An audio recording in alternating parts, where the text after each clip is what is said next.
Imaginaos por un momento, no es cierto, esto es una historia que os voy a contar para enseñar algo, porque una vez se lo conté a alguien y después me dijo, uy, yo no sabía eso de ti. No, no es así.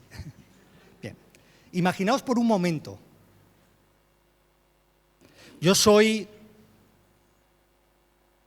un hombre que cuando nací, mis padres no me querían, me dejaron. Me abandonaron, me recogieron en un orfanato y las personas que deberían de haberse encargado de cuidar de mí realmente no lo hicieron, no me mostraron amor. Según fui creciendo me tuve que buscar la vida por mí mismo, tuve que hacer todo aquello que no hacían por mí. Entre otras cosas, buscaba cosas en los contenedores o donde las hubiera y las vendía a los amiguitos del barrio, de la zona. Incluso en el mismo orfanato. Poco a poco fui creciendo y según crecía, pues me fui buscando la vida para poder vivir la vida, para poder vivir a pesar de no tener nada. Pero hoy día soy un hombre hecho a mí mismo. Nadie jamás me ha regalado nada. He trabajado duro toda mi vida para conseguir lo que tengo. Soy el hombre con más dinero de todo el mundo. Mi fortuna asciende a más de 1.000 millones de euros.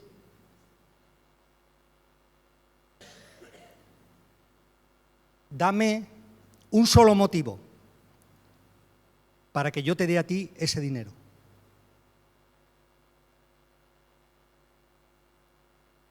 Lo estoy preguntando para que me contestéis.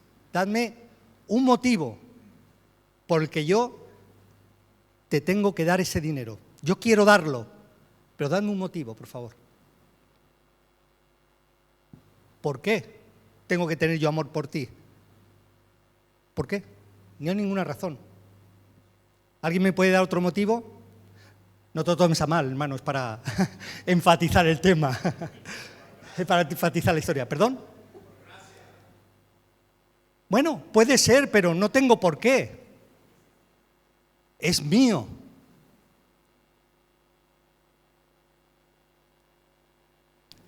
Lo cierto es que no hay ningún motivo. Pero ahora tú imagínate que yo quiero dártelo. Yo voy a Juan y le digo, Juan, mira, ya sabes mi historia, tengo este dinero y yo quiero darlo todo. ¿Veríais justo que yo le dijera a Juan, mira, te voy a dar este dinero, pero una de las cosas que quiero que hagas con él es que lo disfrutes. Quiero también que inviertas, que crees puestos de trabajo. También quiero que ayudes e inviertas en proyectos para personas necesitadas, que cuides que nadie te lo robe.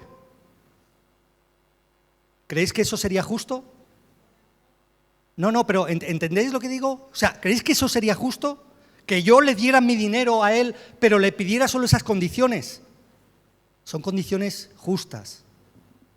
Pues eso es muy por encima lo que hace la gracia de Dios con nosotros. Dice el apóstol Pablo a Timoteo, tú pues, hijo mío, esfuérzate en la gracia que es en Cristo Jesús. Y realmente, explicar la gracia es algo difícil. No es fácil explicar la gracia de Dios. Para mí, por lo menos, es difícil. Porque hay algo que pasa en el ser humano y es que nos creemos con derecho, aunque a veces expresamos con la boca que no, a tener todo lo que tenemos, porque lo hemos recibido. Hemos nacido y nos lo han dado todo prácticamente hecho, pero la vida, etc. Pero para mí la gracia de Dios es la expresión de generosidad, el amor y la misericordia de Dios expresados en su máximo exponente. El libro de Efesios, en el capítulo 2, explica que el ser humano está a expensas del príncipe del poder del aire y que el ser humano sigue los impulsos de su propia naturaleza, que hace aquello que esos impulsos le impelen a hacer. Nadie piensa ni hace otra cosa que aquello que sus propios impulsos de su naturaleza humana le llevan a hacer. ¿Y cuáles son esos impulsos? Malos pensamientos, ira, venganza, enemistades, mentira, inmoralidad sexual, etcétera, etcétera, etcétera. Además, esa naturaleza humana impide al hombre buscar a Dios, porque el pecado del ser humano no le permite encontrarse con Dios. Es imposible, porque el pecado del ser humano es el mismo que el de Adán y Eva. El mismo, querer ser igual a Dios. Ese es el pecado del ser humano. Entonces nos encontramos con dos problemas. Por un lado, el ser humano sigue sus propios impulsos de maldad. Y por otro, decide que quiere ser igual a Dios, con lo cual no le interesa buscarlo. Y en ocasiones crea un Dios hecho a su imagen para que el Dios haga aquello que él quiere según él desea. Y ese Dios a veces es el mismo, otras veces es una imagen, otras veces es un trabajo, otras veces es otra cosa. Ahora, Dios, creador y señor de todo cuanto hay, incluyendo el universo y los universos y todo lo que hay más allá, incluyendo las leyes de las que hablábamos ayer con los jóvenes, las leyes naturales, las leyes que están en la naturaleza, incluidas también las leyes morales, incluyendo también al ser humano. Leyes que se tienen que cumplir porque son decretadas por Dios y porque Dios no se puede negar a sí mismo. Porque si Dios se niega a sí mismo, la hecatombe es evidente. No existiríamos nada, ni nadie, ninguno de nosotros. Y entre esas leyes incluye unas consecuencias, como la ley de que el que pecare morirá. Así que de ninguna manera Dios puede negarse a sí mismo, incluso el hombre está sujeto a esa ley que dice que el que pecare morirá. Entonces, ¿qué tenemos que podamos ofrecerle a Dios? Si somos objeto de la ira de Dios, y esa ira de Dios se tiene que satisfacer porque es una ley decretada, tal y como está decretado el universo, como está decretada toda ley que sujeta a los astros y que sujeta cualquier cosa en este mundo, ¿qué puede hacer el ser humano? Estaba decretado. Dice la palabra de Dios que ni siquiera uno busca a Dios. No hay quien lo busque. Ni uno. Y ese ni uno se refiere a ti o incluye a ti y me incluye a mí. Sin embargo, a pesar de ello, Dios pone en marcha la máxima expresión de amor y misericordia al darse a sí mismo por medio de Jesucristo para que pague las consecuencias de nuestro pecado. Y sea cargada la culpa, nuestra culpa, sobre Él. Y de ese modo hacernos libres de la condenación a pesar de seguir siendo pecadores. No hemos cambiado, seguimos siendo pecadores. En todo ese proceso, el hombre no ha tenido parte. ninguna parte. Nada.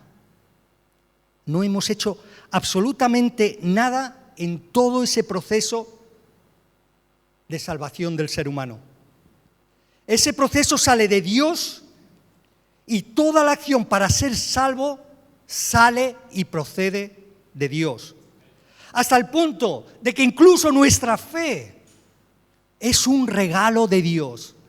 Esa fe que el mundo no tiene, pero que tú tienes, es un regalo de la gracia de Dios.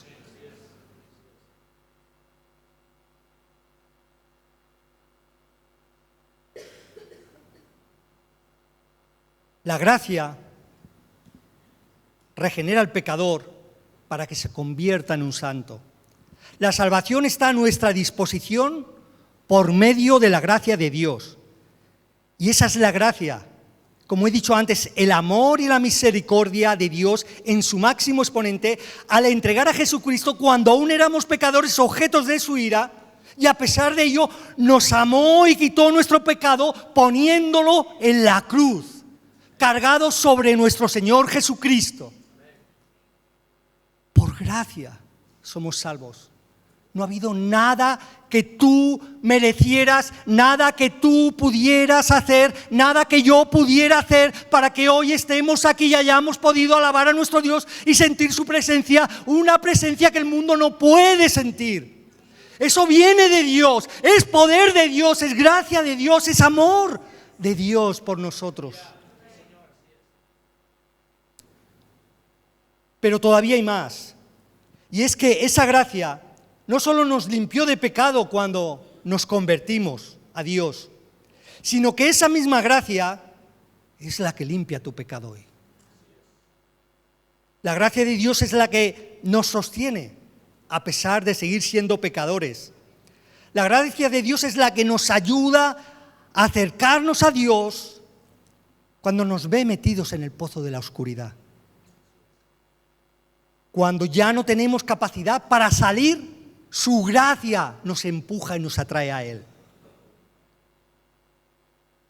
La gracia de Dios es la que nos recibe cuando estamos sumergidos en el pozo, en el fondo, en el fango del pecado y clamamos por ayuda porque no podemos salir. Es solo su gracia, no es nuestra capacidad, no es nuestro deseo. No hay nadie que busque a Dios, no hay quien le tema. Ni uno, ni tú, cuando el Espíritu Santo no está haciendo un esfuerzo en ti para sacar algo nuevo, una alabanza, un clamor, algo que diga, Señor, estás ahí y te necesito. Hay algo en mí que necesita decirte, necesita hablarte, necesita explicarte. Y la gracia de Dios nos abraza, nos cubre y nos limpia y nos restaura. Y nos da nueva vida. ¿Cuántos de vosotros, cuántos de nosotros no hemos estado en el fango, en lo más profundo? ¿Os acordáis de ese momento? ¿Cuántos pueden decir eso? Yo lo puedo decir. Yo lo puedo decir. Y tal vez alguno de vosotros está en ese momento. Tal vez ahora estáis ahí. Pero yo puedo decir y puedo clamar y puedo proclamar que Dios me sacó, hizo cosas nuevas y aquello pasó. Y hoy soy hecha una nueva criatura, porque el Señor restaura. Dime, ¿cuántos de vosotros os ha pasado eso? Levantad la mano. Entonces, hermano, si tú estás en el fondo del pecado hoy, tú estás atado, encadenado, que sepas que Cristo liberta, pero no porque tú merezcas, ni porque yo merezca, sino porque Cristo ha querido hacerlo, porque Dios te ama y te ha amado.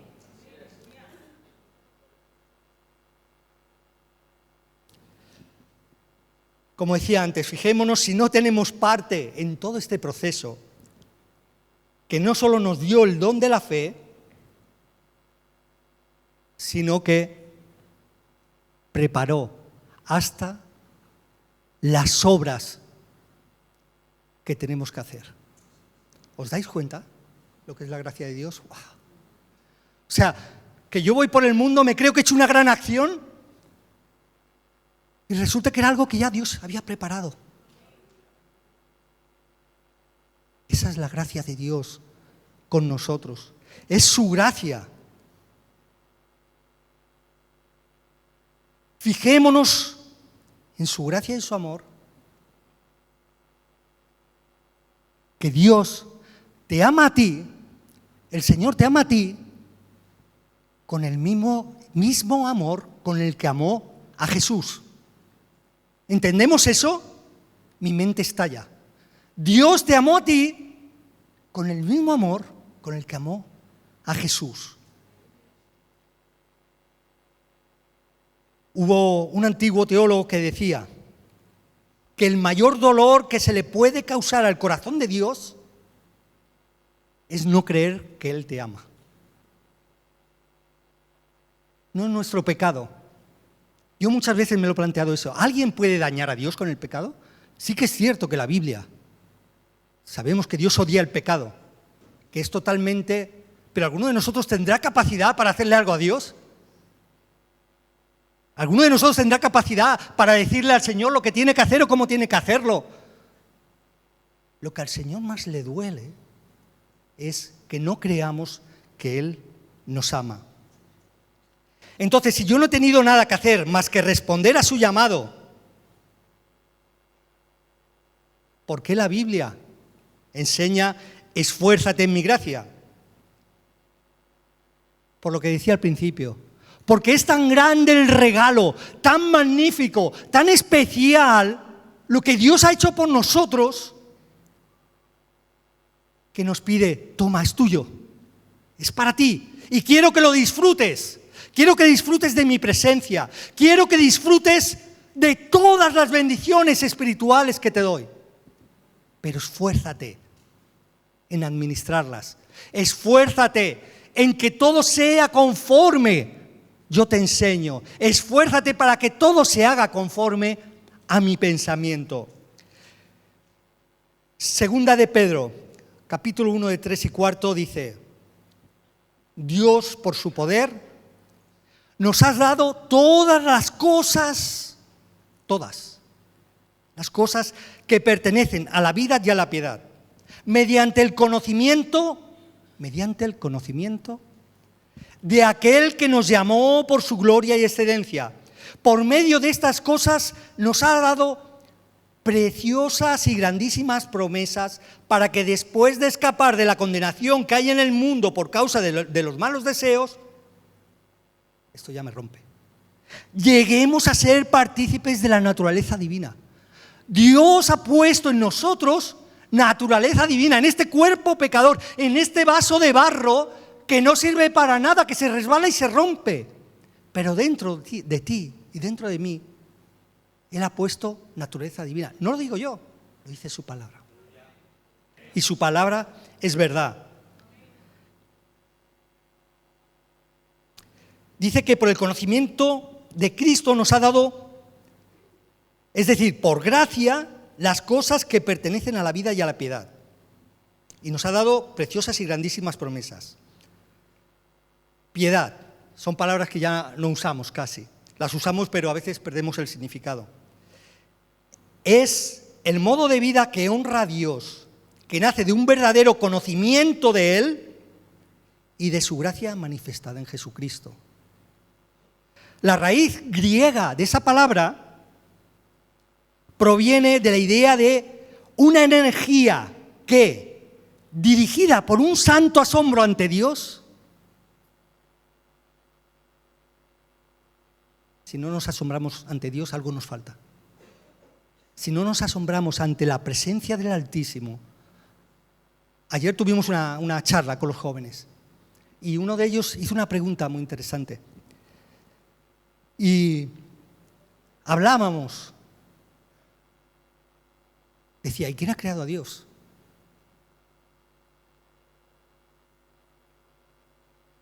Nadie. Dios no tiene principio ni tiene fin. Cuando no había nada, ni incluso los universos, me gusta decir los universos porque es más grande que nuestro universo, que ya se nos queda pequeño. Para la mente humana ya se nos queda hasta pequeño. Los universos y universos y las cosas raras que hay por ahí que no conocemos ni somos capaces de llegar a pensar. Cuando no existía nada, ni los ángeles, ni potestades, ni nada, Él ya era. Nuestra mente se rompe si pensamos en eso. Porque nosotros tenemos un principio y tenemos un fin. Dios no. Que hemos cogido a Dios y lo hemos metido aquí, en estas 4 paredes, y luego lo hemos encasillado más y lo hemos metido aquí. Lo hemos metido aquí. No. Dios está ahí, nosotros estamos aquí. Y debemos de asombrarnos cuando lo vemos. Y si no nos asombramos, algo falta. Nos falta a todos.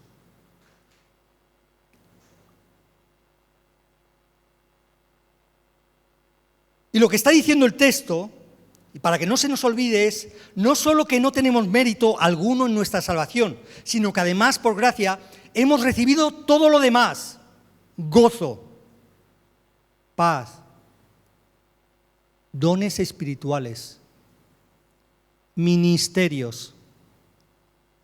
Es por gracia. Ninguno de nosotros estamos capacitados ni preparados para hacer el ministerio del Señor. Él, por gracia, da. Y si tú buscas un ministerio, si lo buscas por tu esfuerzo, te la vas a pegar. Pero si tú buscas la gracia de Dios y Dios en su gracia quiere darte un ministerio, te lo dará. Pero busca en la gracia de Dios. Incluso las palabras de consolación que a veces tenemos para alguien, incluso la palabra pública de salvación, de predicación del Evangelio, incluso el amor, son bendiciones producto de la gracia de Dios. Tú que eres espiritual y antes no lo eras, nosotros, ¿verdad?, que antes no éramos espirituales y ahora lo somos, sabemos diferenciar entre lo que viene del Espíritu y lo que es natural en nosotros. Entonces debemos de darnos cuenta de que todo lo espiritual es producto de la gracia de Dios. Y evidentemente lo material también, incluso tu trabajo, mi trabajo, incluso tu dinero, es por gracia. Incluso la vida es por gracia. Pero es que la vida, el trabajo y la bendición que hay fuera para la gente del mundo también la ha recibido por gracia, porque la vida es solo creación de Dios.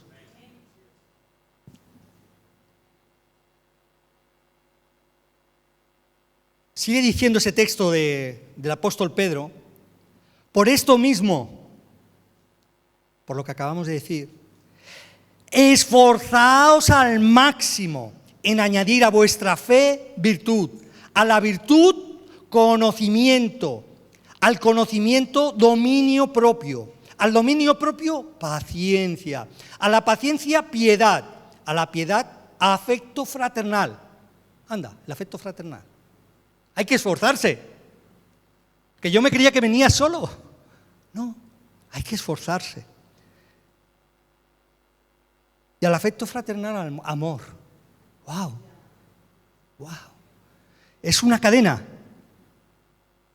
Es una cadena que está en la gracia del regalo de Dios, pero que debemos esforzarnos en conseguir. Dice que añadid a vuestra fe virtud. ¿Sabéis el sentido que tiene esta palabra, virtud? Es de la actitud y la disposición a realizar acciones destacadas o logros que requieren esfuerzo y cualidades excepcionales. Dice, a la fe virtud. O sea, es como realizar proezas, actos propios de un valiente o de una valiente. Claro, es que cuando pensamos en la gracia pensamos, bueno, ya está, yo me siento y el Señor lo hace todo. No, Él lo ha dado, te lo ha puesto en ti, está en ti, está en mí. Porque el Espíritu Santo es el que tiene el poder, el que tiene la gracia. No soy yo, no eres tú, es el Espíritu Santo, está ahí. Ahora debemos esforzarnos al máximo en que esos dones, en que todo eso que Él nos ha dado, lo llevemos a cabo de la forma correcta. La virtud se cultiva a través de la práctica constante de comportamientos correctos. Somos nosotros los que decidimos cuando nos tenemos que comportar, tenemos un problema con un hermano, tenemos un problema con cualquier situación, ¿cómo nos comportamos? Nosotros lo sabemos. Tenemos la ayuda del Espíritu Santo, pero el esfuerzo en hacer lo correcto está en nosotros. Dice el versículo 4 que hemos recibido esos dones para que después de escapar de la corrupción que hay en el mundo por causa de los malos deseos, lleguemos a ser partícipes de la naturaleza de Dios.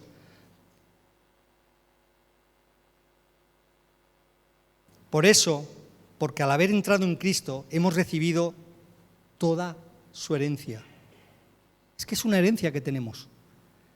Todas las bendiciones espirituales las hemos recibido por herencia. Eso es algo único del nacido de nuevo. Eso el mundo no lo puede experimentar. Solo alguien que ha recibido a Cristo en su corazón, que el Espíritu Santo ha venido a regenerar su vida, que tiene comunión con Dios, solo él o ella pueden tener esa experiencia. Experiencia que en el mundo no pueden sentirla, no pueden vivirla. Y a veces nosotros lo menospreciamos. Como el maná, ¿verdad? Un regalo del cielo, algo milagroso, aquella comida que nada más que tenían que ir, cogerla diariamente y la despreciaron. Y a veces nosotros estamos tan acostumbrados a venir a la iglesia y a hacer tantas cosas, se nos forma hacemos tal tipo de rutina que ya lo damos como por hecho y no nos acordamos de que es ese maná diario, esa búsqueda diaria de la presencia de Dios la que nos da la vida, la que nos da la perspectiva de lo que es la naturaleza divina de Dios en nosotros. Dice el apóstol Pablo, hasta que todos lleguemos a la unidad de la fe y del conocimiento del Hijo de Dios, al hombre perfecto, a la medida de la estatura de la plenitud de Cristo. Yo no sé si aquí hay alguien que todavía que diga, yo estoy a la altura de Cristo. Tal vez un poquito, pero muy poco. No, anda que no nos queda trabajo, ¿verdad? Tenemos trabajo por delante. Tenemos que esforzarnos, mirar a Jesús y seguir caminando hacia adelante. Muy amados, ahora somos hijos de Dios, pero aún no se ha manifestado lo que hemos de ser. Pero sabemos que cuando Él se manifieste, seremos semejantes a Él porque lo veremos tal cual Él es. Gloria a Dios, lo que nos espera, la esperanza que tenemos por delante, el mundo sin esperanza y nosotros tenemos esperanza. A pesar de que tengamos problemas económicos, a pesar de que tengamos problemas, a pesar de que incluso nos encontremos con la muerte no para nuestra esperanza. ¡Qué bueno, hermanos! Esto es un regalo de Dios. Es un don dado por Él porque Él quiere, no porque nosotros lo mereciéramos. Debemos valorar nuestra vida cristiana. Debemos valorar lo que es su iglesia. Tú sabes que la iglesia no es algo que ha nacido del pastor Serafín o de la pastora Loide, o del pastor Fidel, o de los pastores que hayan venido, o de los que vendrán, quién sabe. La iglesia, el que está a tu lado, tu hermano y tu hermana, existe porque Dios tuvo un propósito desde la eternidad en hacer que todas las cosas fueran hechas en Cristo, todas a una, todo para la gloria y honra del Altísimo. Todos, hermanos, hemos sido perdonados por la misma cruz. Sobre cada uno de nosotros ha sido derramada, por cada uno de nosotros ha sido derramada la sangre, incluso por tu hermano tan pecador, tan torpe, tan malo, incluso por ese. Es que yo cuando no tenía Cristo estaba igual. Y el Señor no me miró, si el Señor me mira me fulmina. Pero Él miró su amor, el amor que tenía por mí, ¿verdad? Y el amor que tenía por ti, así, esfuérzate hemos tomado la Santa Cena. Y la Santa Cena, que parece algo como muy normal, ¿verdad?, está representando un solo cuerpo, una sola cruz, un solo Señor que ha dado su vida por cada uno de nosotros, su cuerpo partido por ti y por tu hermano de al lado, su sangre derramada por ti y por tu hermano de al lado, el mismo. Y por eso se pide desde el púlpito que si no estás en comunión con tu hermano, que te abstengas. Pero hay más. Es que si pensamos en la cruz, dice ese texto, examínate a ti mismo. Y como decía la pastora Aloide, ve a tu hermano y reconcíliate.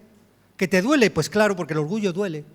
Porque queremos seguir siendo a Dios, porque nosotros sabemos mejor que Dios lo que tú necesitas y lo que necesita el hermano, ¿verdad? Sin embargo, Cristo no miró su orgullo, no miró su humanidad perfecta, no miró su deidad, no miró que Él estaba en su trono de gloria, no miró que Él era Dios mismo, con toda su gloria, para hacerse hombre por ti y por mí, para morir en la cruz por ti y por mí. Y sigue diciendo segunda de Pedro, si tenéis estas cualidades y las desarrolláis, entonces no estaréis inactivos, ni sin fruto en cuanto al conocimiento de nuestro Señor Jesucristo.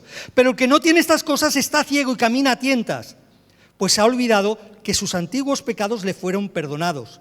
Por tanto, hermanos, procurad mucho más, por buenas obras, fortalecer vuestra vocación y elección, pues al hacerlo jamás caeréis.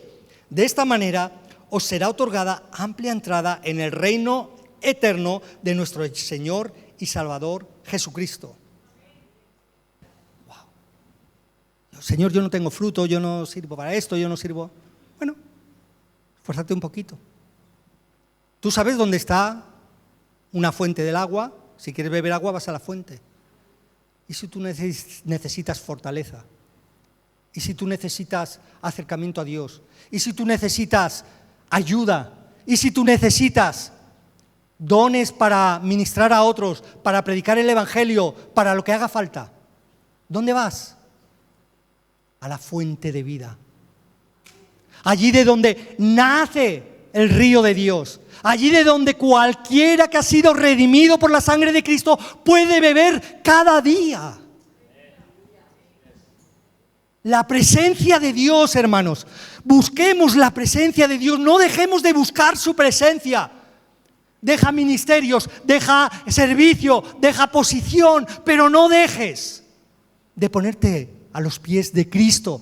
Porque ahí Él te va a fortalecer y te va a dar ministerio, te va a dar fortaleza y te va a dar todo aquello que Él quiere, no para ti, para su iglesia, para su pueblo, para que otros sean alcanzados por el Evangelio.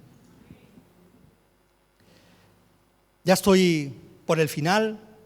El contexto en el que Pablo dice, tú pues, hijo mío, esfuérzate en la gracia que es en Cristo Jesús. Ahí le está diciendo, está hablando Pablo con Timoteo y le recuerda la fe sincera de Timoteo, le aconseja que despierte el don que está en él, que Dios no nos ha dado un espíritu de temor o de cobardía. Dios no nos ha dado un espíritu para decir, ay Señor, es que yo no sé si voy a poder. No. Si Dios pone ante ti un desafío, tú tienes que dar un paso adelante. No corras porque te la vas a pegar, pero da un paso. No te preocupes, que el Señor te ayudará a dar el otro y el otro y el otro. Así que dice que no le ha dado Dios espíritu de cobardía, sino de fortaleza, de poder, de amor y de buen juicio y dominio propio. Así que el apóstol Pablo le está diciendo que se esfuerce a Timoteo, a una persona que tiene fe sincera, que tiene un don de Dios, y a pesar de ello le dice que se esfuerce,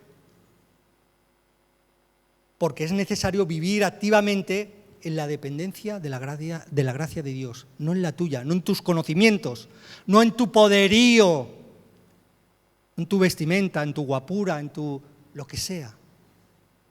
No en nuestras capacidades, sino en la gracia de Dios.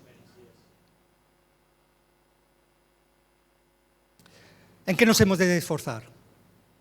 Muy fácil. Primero, en buscar la presencia de Dios, diariamente. No digas que no tienes tiempo. Ayer también comentábamos con los jóvenes. Todo el mundo tiene exactamente el mismo tiempo. Todos. Todos. No, es que yo trabajo muchas horas. Sí, los demás.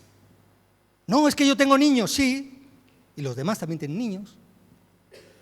¿Y por qué muchos han conseguido llegar donde llegaron y nosotros nos hemos quedado donde nos hemos quedado? Tal vez porque no hemos entendido, no hemos buscado, no hemos estado buscando el propósito de Dios en nuestra vida y hemos caminado por Él.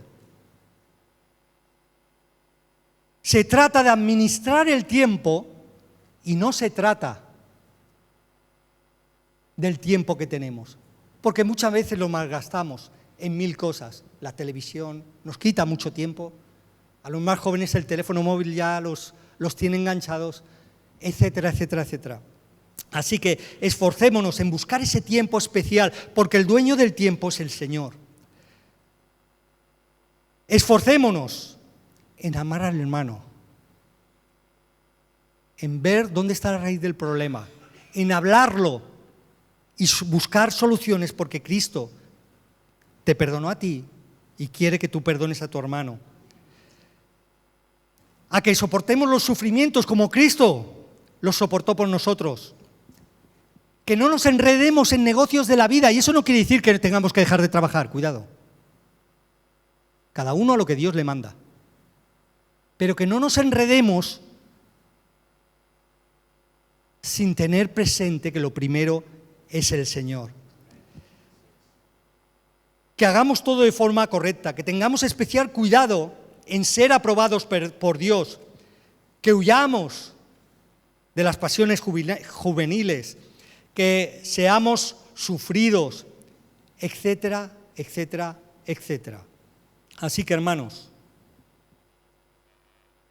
para finalizar, recuerda, esfuérzate, esforcémonos en ponernos en las manos del Señor para ser útiles como parte del cuerpo de Cristo en lo que se nos necesite, pero también para estar dispuestos a servir al mundo como Cristo lo sirvió. Esforcémonos en valorar a la Iglesia del Señor, porque la Iglesia es de vital importancia para nuestro Dios.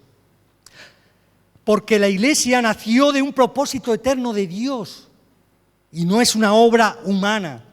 Porque la Iglesia es la expresión del propósito eterno de Dios para reunir todas las cosas en Cristo. Porque la Iglesia somos nosotros, a quien Dios escogió y predestinó para un propósito eterno en Él. Esfuérzate en la gracia que es en Cristo Jesús, en esa gracia que te ha sido dada, en buscar su presencia para recibir de nuevo fuerzas y seguir hacia adelante hasta el proyecto de Dios, hasta conseguir el proyecto de Dios para este lugar, para esta iglesia y para su reino, que es mucho más amplio todavía.